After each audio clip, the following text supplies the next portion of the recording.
నమస్కారం స్వామీజీ. భాష అందరికీ అవసరం. భాష భావంతో, భాష జ్ఞానంతో ఇంకా ఏమైనా గుర్తించవచ్చా, తెలుసుకోవచ్చా? ప్రశ్నించేవాడు భాషతో చేస్తున్నాడు.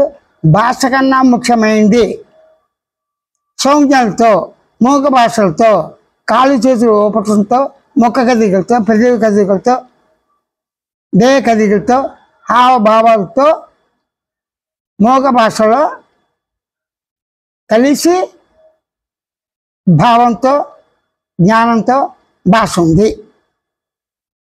అన్ని అనుభవంలోనే ఉన్నది చెప్తున్నా కదా. భాష భాష అంటే ఏమిటి?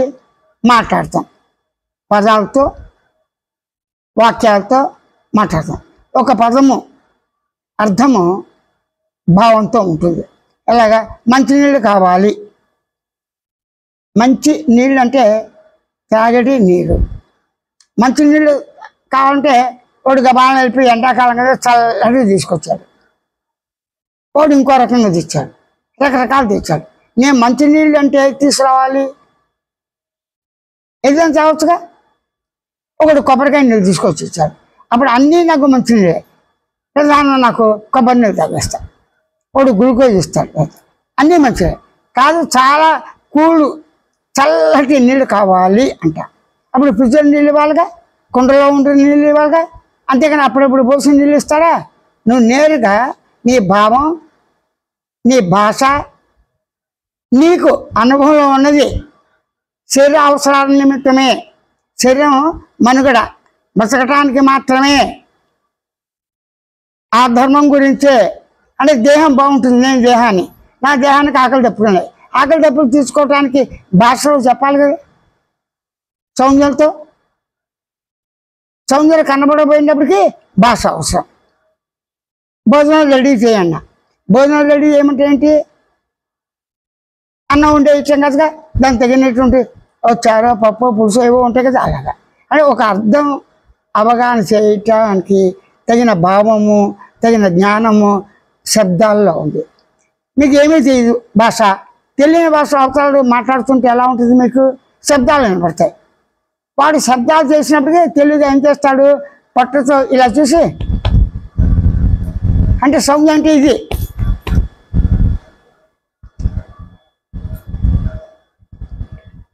ఈ సౌండ్ చేస్తుంది. అన్ని ఇలా కుదరదుగా.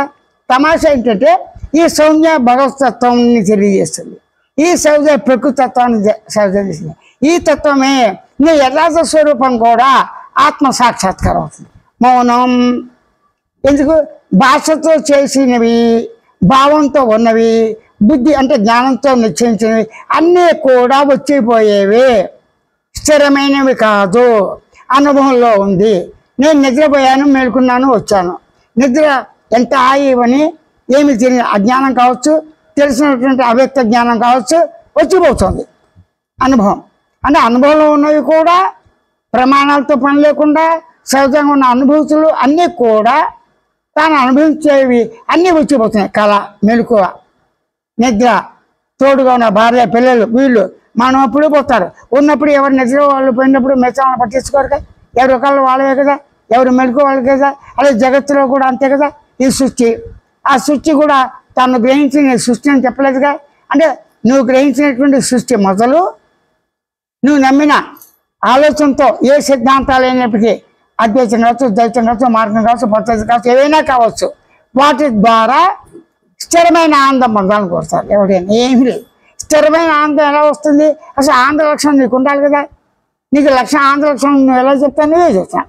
అరే కమ్మటి భోజనం చేయరు, హాయిగా తిని చాలా తృప్తి అవ్వలేదు, ఎప్పుడో తిన్నాను, మీ అమ్మగారితో వండిస్తారా అంటారు అతిథిగా వచ్చినటువంటి స్నేహితుడు. అది తిన్న తర్వాత 20 ఏళ్ళ క్రితం మీరు ఎలా వండారు అలాగే ఉంది అంటే కమ్మగా ఉంది, హాయిగా ఉంది. ఈ పదము నువ్వు కర్త కర్మ క్రియ రూపంగా ఉండి తెలుసుకునేవాడిగా, గుర్తించేవాడిగా, గమనించేవాడిగా, అనుకునేవాడుండి నువ్వు కర్మలు చేస్తున్నావు. కర్మ అంటే కదలిక, కర్మ అంటే అనుభవించాడు, అనుభవము, అనుభవింపబడే పదార్థము, లాభం, నష్టం, సుఖ దుఃఖాలు ఉంటాయి. ఇవన్నీ అనుభవంలో ఉన్నాయి కదా.